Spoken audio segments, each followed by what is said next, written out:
Okay, well, speaking of television, of things that is going to return to television, we got the heads up now. The information is coming out, the press releases, etc. And also, we're probably behind on this because we're too busy covering insanity. But there's several television programs returning to the air in what I think late February and or early March. You could maybe got the details. Our friends at Dark Side of the Ring are going to be back on Vice, and this is this is not going to be a season where they have a show on Vince McMahon. That will be season 6, and it'll be a 10-part miniseries. But season 5 is going to have some interesting characters on it, as well as some feedback or input from your humble servant myself. And then the shows as well on A&E are coming back to give us more biographies and more rivalries. So we got that to look forward to, along with the leaves on trees in the spring. But first things first, let's talk about Dark Side of the Ring on Vice TV. It's season 5, and there's a couple of interesting ones this year, and one that I know I'm especially involved in. But do you have the list in front of you, Brian? I do have the list here, and one that I can't figure out exactly what the dark side will be. We'll get to that in a moment. But season 5 of Dark Side of the Ring premieres Tuesday, March 5th, 10 p.m. Eastern Time on Vice TV is the official name of this channel now. Yes. Here are the I episodes. thought that's what it was always the name of it. Didn't it originally have a different name? I've been calling it Vice TV. Maybe they're just catching up to me now. I don't know. Well, it doesn't matter. No one watches it. Other than this show, of course, because Jim's on it. Well, there you go. Here's the lineup, and you could, I guess, stop after each name and tell me what you think. Chris Adams. Well, this one is going to be interesting. I am not involved in this. I knew, obviously, Chris from Dallas. We were there for 6 months, but otherwise, we didn't coexist. But I understand from the preview, from the clip, they have the guy that shot him, right?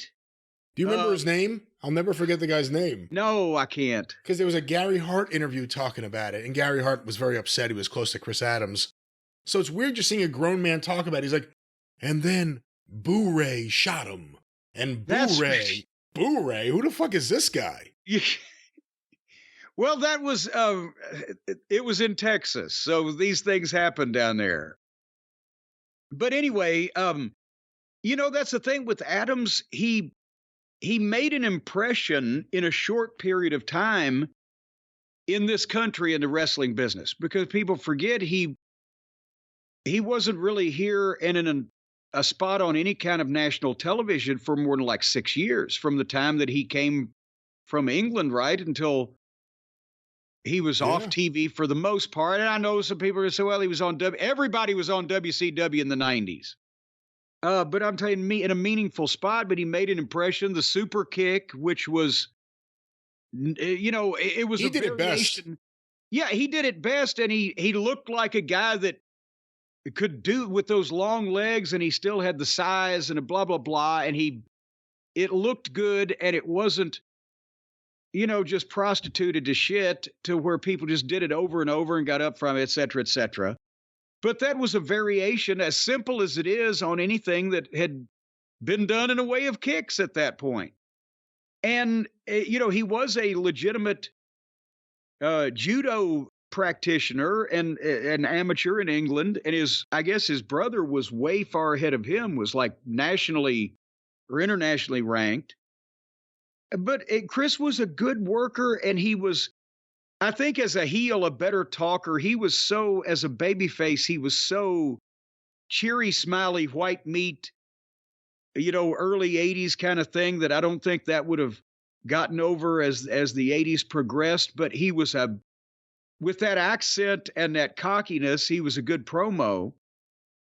I don't know that, he was not going to be the main event guy either way in Crockett Promotions or in the WWF at the time. He was not going to be the guy, but he was capable of being on a card anywhere. But he was, again, I never saw that part because I was not socializing with him and Gino in Highland Park or whatever while we were there. But apparently he was the nicest, guy in the world to your face, at least. And, in the Until he had a locker drink. room or whatever. And then he'd drink, and he was a fucking lunatic. Didn't he like super kick a flight attendant? Remember he got arrested? He went to jail?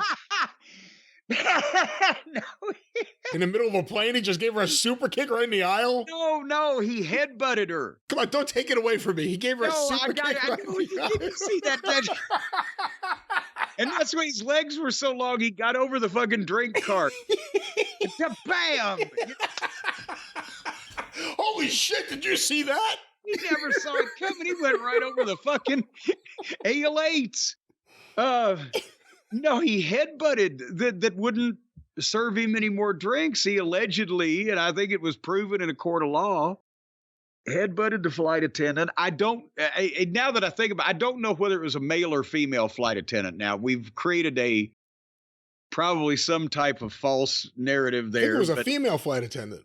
Well, I mean, I'm open to fucking either one. I'm just saying we got to leave all these things open unless it's on the goddamn internet. So anybody wants to fucking check it out. It's about to be on Dark Side of the Ring. It's about to be on Dark Side of the Ring. Please do a reenactment of him super kicking a female flight attendant over the tray of drinks. That's amazing. Would Kevin Von Erich try to pull him back? Right? Wasn't Kevin on the flight with him? Am I thinking of that right? See, that's the thing is that I'm trying to remember, was this in the dying days of World Class or was this in the early 90s? I think it was the dying days of World Class. It was even before the dying days. It was because he went to jail for it in 86. After he had turned babyface, because then after that, he jumped to Watts with everyone else from World Class, and they made it a thing where Iceman Parsons turned heel and was calling Chris Adams a jailbird. Well, okay. Well, then in that case, yeah, I'm pretty sure everybody. See, in those days, I've mentioned we would fly Southwest Airlines. It was like $39 from Dallas, anywhere, Love Field, to anywhere in Texas. And they had late night flights that leave at like 10:50 or whatever, so you could actually get back by midnight. So all the guys would take those flights. So if there was a goddamn incident on a flight in the Dallas crew, most times, most of the guys were fucking on it. And then I guess also you got to bring up, he trained Steve Austin. Steve Austin ends up falling in love and marrying Chris Adams' ex-girlfriend. They were never married, although people thought they were.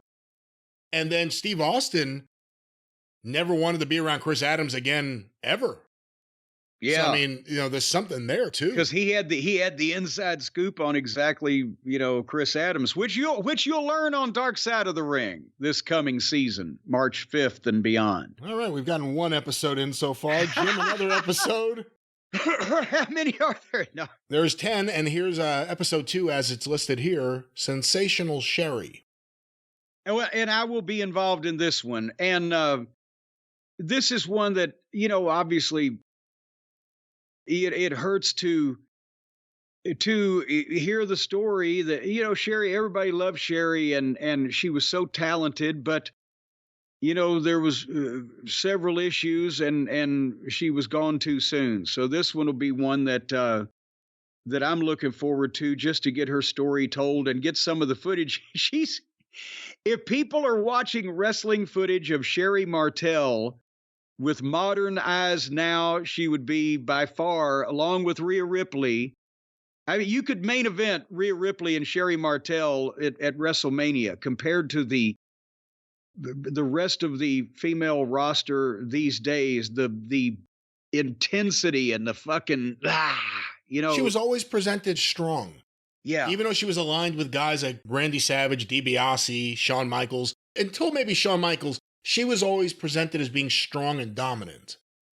And that's the thing is that, and I know somebody's going to see, one of her matches on YouTube with Candy Divine in a fucking blasé AWA match and think, what? But no, when she was on the stage and being presented and there was she fit right in with all of the fucking stars. And she had an oomph and an intensity and a believability, especially speaking, that, they could use today instead of this fucking chatter amongst many of the girls. Think of the chance she got. It really is amazing.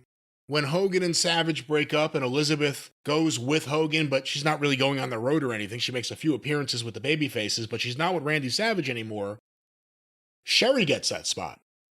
Heel Randy Savage and eventually King Randy Savage, Macho King, and Queen Sherry, and she excelled in that role. That's a tough role to, you're not really replacing Elizabeth because it's a different kind of personality altogether, but you're replacing her in terms of being a valet with Randy Savage, who just had an iconic relationship on this wrestling show with Elizabeth.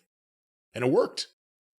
Well, because you actually finally got to see the female part of the equation do something. For one thing, I know everybody loved Elizabeth. I never got it. I mean, I'm not saying anything about her. I've met her like twice in person. Not saying anything bad about her as a person. But the whole fucking just stand there with the doe eyes and stare. That's what it was. It was the damsel in distress. Everyone could picture themselves saving her from that mean Randy Savage like George Steele tried to do. I wouldn't have risked my fucking neck. Now, if Sherry was in trouble, I'll help her. But anyway, who's next? Next on the list here, Terry Gordy. And hopefully I will be on this one. And I also, as I recall, did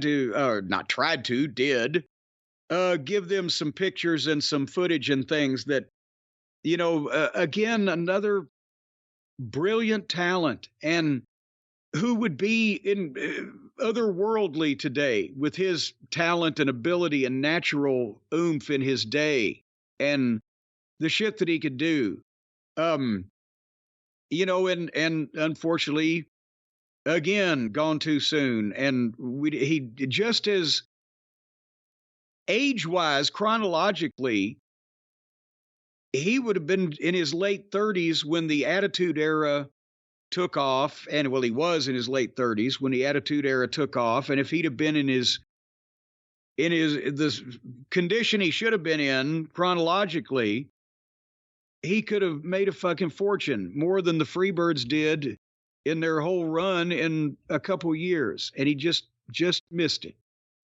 And I mean, he still did wonderful in Japan, but to be able to, after all those years, stay home for a couple years and make, several $100,000 to whatever a year. Do you still have, because it was obviously edited severely, and even in that form, it was alarming at the time. But after Terry Gordy had the incident where he passed out on the plane, he went into a coma, and he came out of it, he returned to wrestling, he did some stuff in Dallas with Michael Hayes for the GWF, and then you brought him in to the Night of Legends in '94 against Tony Anthony. Yeah. And you had a promo you played on TV, and obviously, like I said, it was clipped. Do you have like the unedited promo of that still? I mean, what did you think when you got that tape? I've got a lot of, work tapes and stuff. I can't tell you off the top of my head if I have that one specific raw footage of, the interview, but it was like a science fiction movie in that the voice was basically the same and it was coming out of the same human being, but all of the emotion was gone. And because of whatever, it was a brain injury that ended up being the result of the coma and everything. Well, right? Yeah. I mean, whatever oxygen was, whatever part of the brain, I'm not a brain surgeon. I'm a small town bird lawyer.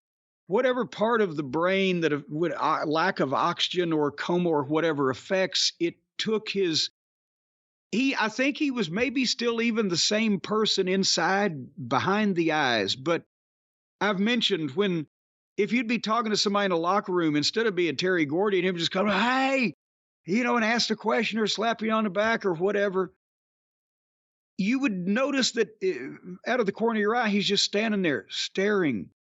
And you'd turn around and he'd be letting you say, oh, Terry, can I help you? Oh, yeah, Jim, I was just wondering. And he'd ask the question and then, whatever. And in the ring, he could still run the ropes. He could still do the moves. He didn't hurt anybody, but the life was gone. The personality, the what made him Bam Bam. Yeah.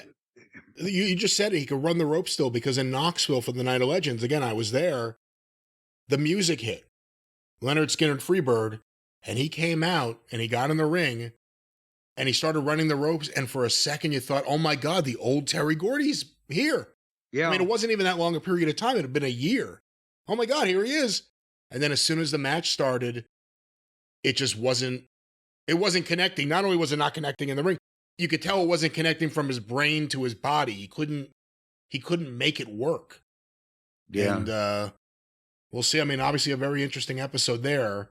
When he was, let's see, 61, when he was 18 years old and Bobby Eaton was 20 years old, they were both working for Nick Goulas, and they were probably better at that point than half the guys working for Jim Crockett or Vince McMahon.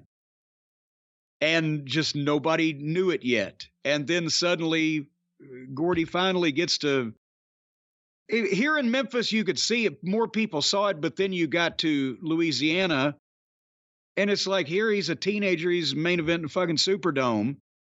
And Bobby took a little bit longer because he didn't have the, honestly, the Michael size. Hayes. Well, he didn't have the size in the promo, and he didn't have the tag team partner, the mouth, The mouth more than a tag team partner, because the first thing Watts did was say, I'm getting this guy out of the ring.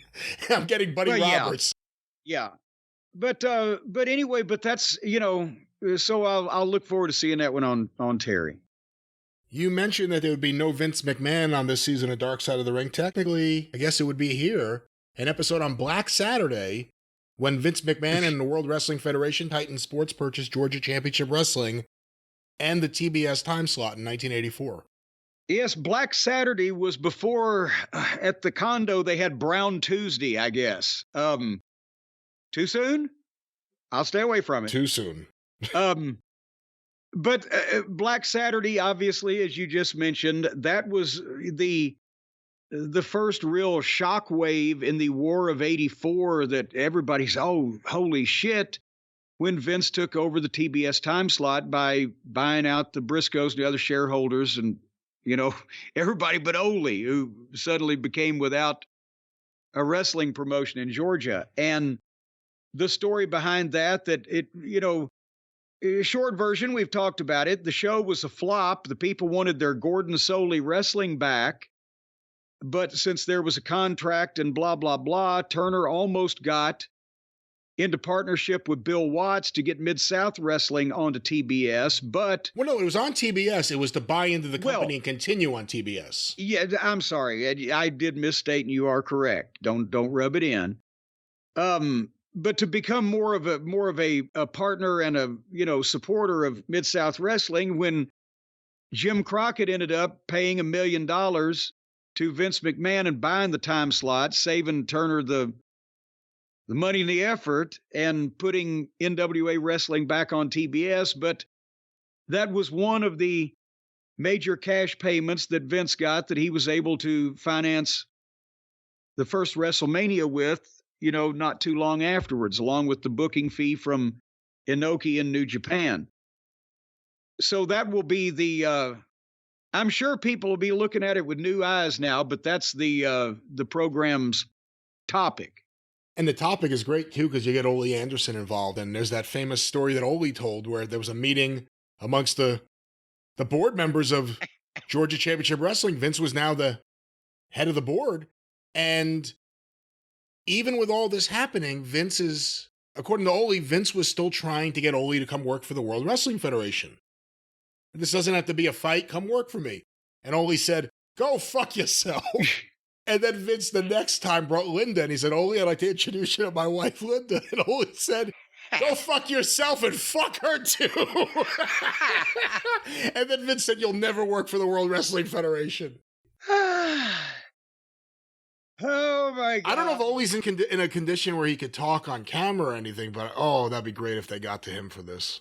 I'm not sure, to be honest with you, whether by the time that they finished the program, whether or not they were able to do that. But he wanted the Briscoes to make a blood oath with him. I gotta say one thing about We in the summer of '83, we were working for Ole. Dundee liked Ole. Dundee always liked. I think Ole liked Dundee because he fucking worked hard. He hustled. He had good finishes. He's one of the boys, right? But Dundee, talking about Ole's demeanor, because even when Ole was being witty and sly, and every once in a while he'd laugh for you if it wasn't a show he was running. If he was just in the locker room, he'd laugh or he'd have a little grin on his face. But most of the time he came off as grumpy Ole, right?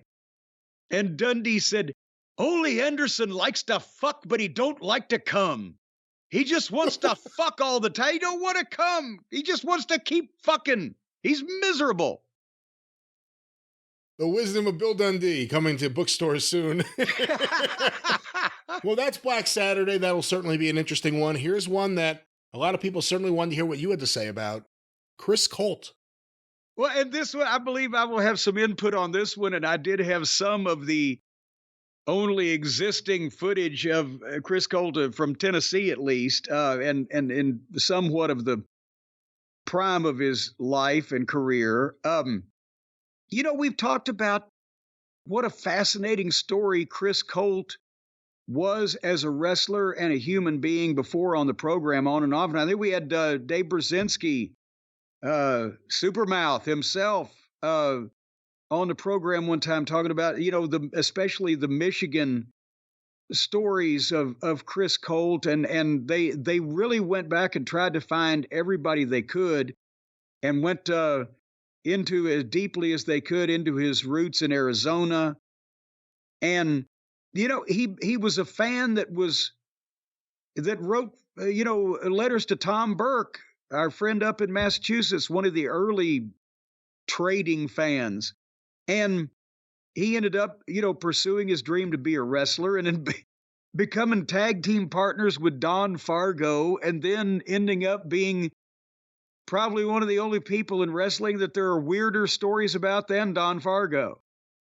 And being kind of an enigma that he was such a great worker, but he was so self-destructive. And the weird shit he did in his life, both positive and negative, whether it be, a roadie for Joe Cocker or fucking, dying of AIDS in a homeless shelter and everything in between. So I hope that they'll be able to, for once and at least, put everything down in one place where we can figure out at least what was bullshit and what wasn't and sort through it.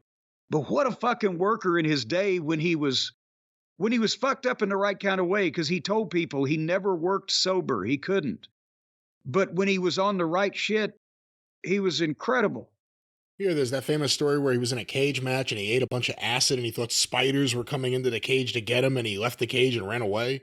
I believe I will be voicing over that reenactment. I just have a feeling that might happen. Well, we will see what happens on the Chris Colt episode, another episode of Dark Side of the Ring this upcoming season, Jim. The Sandman. And this one, obviously, I didn't have any input in because I've met the Sandman, obviously, way back when he was the Sandman with a surfboard and the nose tape or whatever, working for Dennis Corluzzo. But obviously, I wasn't around during his ECW heyday. I'm not knocking him. I think maybe he realizes this. I think that was one of those ECW kind of gimmicks, wasn't it? That you couldn't really take that out of that gimmick. Yeah, you couldn't take that and put it in any other presentation, and it would work. Let's just say. Well, the one I said that was a little puzzling on this list, Jim, a lot of people have been trying to figure out what's the dark side of this story. Earthquake, John Tenta. I'm not involved in the episode and I haven't seen any advance copies, so I would have to think that it was just the fact that he, passed away young from illness. How's that the dark side of the ring? Well, because he couldn't get in the ring anymore because he was dead. I don't know, don't fucking goddamn blister me for this. Maybe they just they got a story to tell.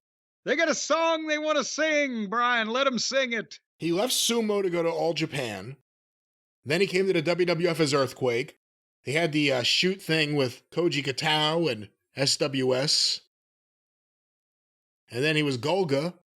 He was a shark. And then he was gone.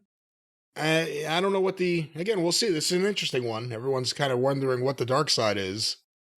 Well, we got to tune in and find out, don't we? Another episode people will be potentially tuning into, Harley Race.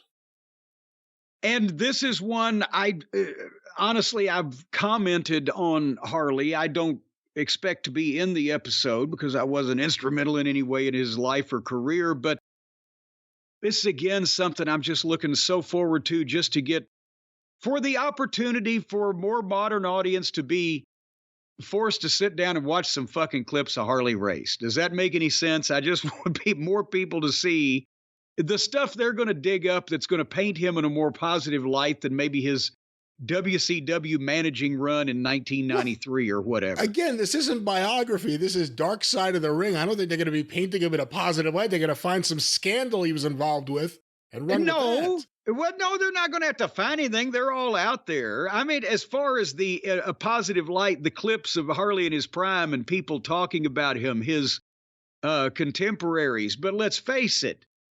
You know, there were problems he had. He had the fucking boat accident. And he lost lawsuits. And, you know, he had a life of peaks and valleys. But I don't think you're going to get any of the boys to comment in this program on anything other than a positive, look at Harley. And also with Dark Side of the Ring, they've done many of the darker stories, and Vince came out after their season of editing was over with. So let them tell some stories, for fuck's sake. I want Harley Race on TV in 2024. I don't care how it happens. Well, let's see how it happens. We shall see. And now another question before we wrap up with the other two episodes. Is Chris Jericho still the narrator of this thing? Well, that might yet to be determined. I haven't seen any clips that would indicate either way. Have you? I haven't, but I haven't seen anything to say that he's not going to be involved, and it's a little awkward considering. Maybe he'll recuse himself when they get to his episode. Well, I guess we'll find out. Another episode. What do you think? What would it be like if he did the voiceover? And then I had a super spreader on my cruise ship. Well, Jim, another episode of Dark Side of the Ring coming up this season. Buff Bagwell. And I think we've all got to look forward to this because we're going to separate the fact from the fiction and the rumor from the innuendo and the wacky stories from the wacky facts. And I think we're even going to hear from Buff himself on exactly why he was indeed at one time the stuff. All right, that expert analysis was stunning. And finally, Jim, the last episode listed here for the season of Dark Side of the Ring coming up, Brutus Beefcake. And I've seen, again, one of the early clips on one of the previews of this one where he says, yeah, so they didn't know what to do. They had my face in their hands or whatever. Obviously, I think, Brutus is still alive and with us, so this is not a real dark side, but it was a dark day that happened to him when that woman caved his fucking face in. That's what happens when you party with Brian Blair. Well, and that's another thing. Why the fuck do people want to get in the ocean? What the fuck? Do you know how big the ocean is? And do you know how powerful? Do you know how powerful the currents are and the rip tides and the waves and well, you're flying, Brian, aloha from Hawaii, from Oahu or whatever. Hawaiian Brian, you know this. Why do people want to get out in the ocean? I'm not stepping foot in the fucking ocean farther than up to my knees to just walk in the cool sand. Those people that want to swim in the ocean, well, fuck you. They may never find you again. I'm going over here to the community swimming pool and get chlamydia with the rest of the folks. Brutus Beefcake wasn't in the ocean. He wasn't even trying to swim. He was trying to parasail. He was getting ready to when a woman's... Well, what, don't you have to be in the ocean to parasail? Or was he getting ready to, or was it just that the woman that was parasailing hit him in the face? Well, how would a fucking somebody parasailing hit somebody in the fucking face if the somebody wasn't in the water over in which they were parasailing He over? was like standing on a dock or something. And all of a sudden, this woman flies by and knees him in the head. If she's fucking flying over the fucking dock at that velocity, at that low of a goddamn altitude, there may have been other issues, wouldn't there? But we got to tune in and find out what the details. Do they have footage? This woman was flying by. She gave him the Clearwater Beach trigger right to his face. We'll see the reenactment, and then we'll know. Well, but I think what people are not looking forward to, but they're wondering if the wife, Misty or Missy, whatever her name is. Is that his manager? He has a wife for this beefcake who apparently makes a lot of outlandish comments, so people are waiting to see if... No, she was on one of these other programs that was identified as his manager. Oh. Missy Beefcake. Man, I just saw, and I hadn't seen this in a few years, so I popped. Jimmy Valiant just did some autograph show somewhere, I guess before an actual wrestling show, and he sets up, he has his table and all of his gimmicks, and he has a giant poster behind him. Come meet, legendary wrestler, WWE Hall of Famer, Jimmy Valiant, and world-renowned manager, Captain Joe. And I saw this years ago, and I'm like, oh my God, I can't believe he's still with Captain Joe, whoever this guy is. And it's just like a guy in a funny outfit with glasses. Just some guy drives Jimmy Valiant who became Captain Joe, the world-renowned manager. Yeah, that's because everybody knows Handsome Jimmy doesn't drive often and hadn't probably since the 70s. And he'll usually ride up front shotgun in the passenger seat, but there's generally, and there have been other captains and majors and whoever that have managed him in the past, but they all involve around a guy that's going to drive the car and then put on an outfit and draw kids' attention at Walmart to come over to the table and buy some autographs. And he's world famous. World-renowned. Renowned. Not even famous. He's renowned. People think highly of him. But back to Beefcake. Yes. There's the parasailing accident, obviously. And then at some point he was working for like Boston Transit. Oh, God. And he was like in the subway and he was doing cocaine. But they didn't know it was cocaine. They just saw white powder. He was at one of the fucking ticket window. I don't know. I don't take this fucking form of transportation in Massachusetts or wherever. I don't know how it works, but where the ticket window or the tokens or whatever, he's in the window, he leaves his cocaine. They think it's goddamn anthrax. They shut the whole goddamn station down. And that made some news. Get ready for that reenactment. Yes, that one probably took a while to shoot. Well, that is the upcoming season of Dark Side of the Ring. Season 5 gives you 10 reasons to see what's going to happen. But wait a minute now, there's not a mystery episode? I thought there's always, with any kind of good deal, there's a mystery episode where you get an extra bonus piece of content and you don't know what it is, and that way when you get it, you're pleasantly surprised.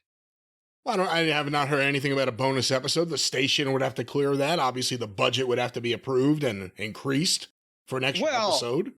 I'll tell the people where they can find an extra mystery bonus.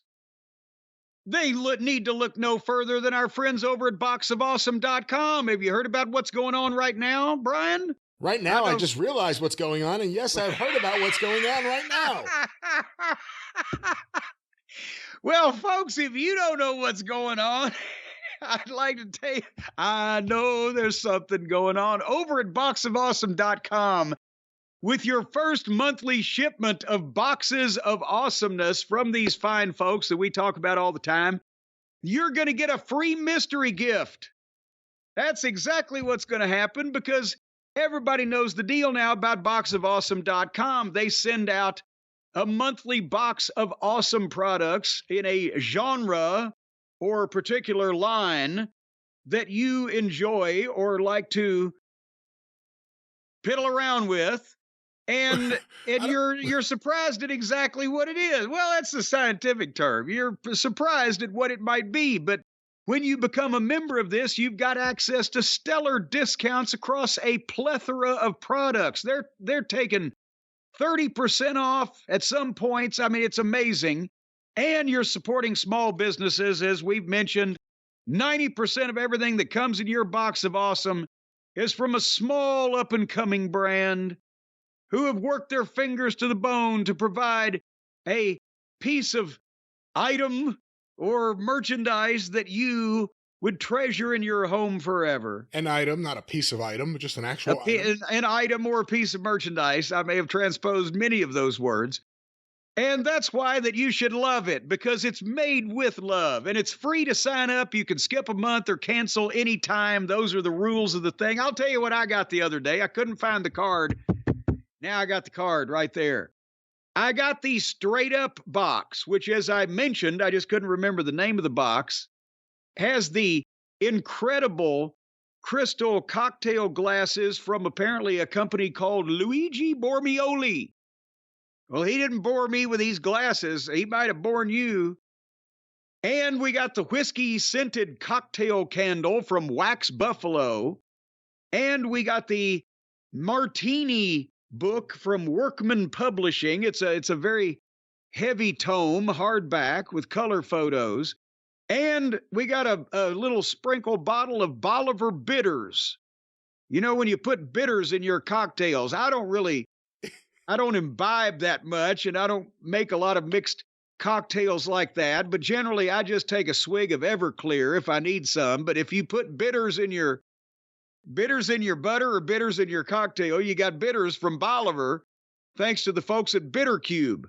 But you don't need to bid on any of this. There is a way you could subscribe and just get this without bidding. You just get it for a flat fee, and it's a fucking cheap one, too.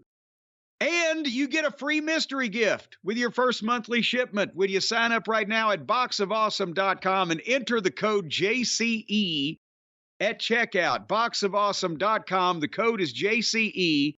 You get your first monthly box on any type of item that you might be interested in across a ton of different categories you can pick out. And you get a free mystery gift. Nobody knows what the fucking this thing is until you open it. It could be alive. We don't know. It won't be alive. We do know, actually. It won't be alive. I would open it with somebody standing beside it with a broom. There is no need for extra precaution. The mystery gift will be just like all the other fine surprises in your box of awesome. Safe to open without assistance. Well, it'll be awesome. Maybe it's The Miz. If the box is at least 3 foot square and has air holes punched in the side of it, make sure somebody is standing next to it with a broom ready to swat in case it's The Miz. But boxofawesome.com, there's your codes, JCE. It's a mystery. It's a conundrum. It's an enigma what the gift will be, but you'll find out when you break into your box. That's right. Get your enigma with Box of Awesome, promo code JCE.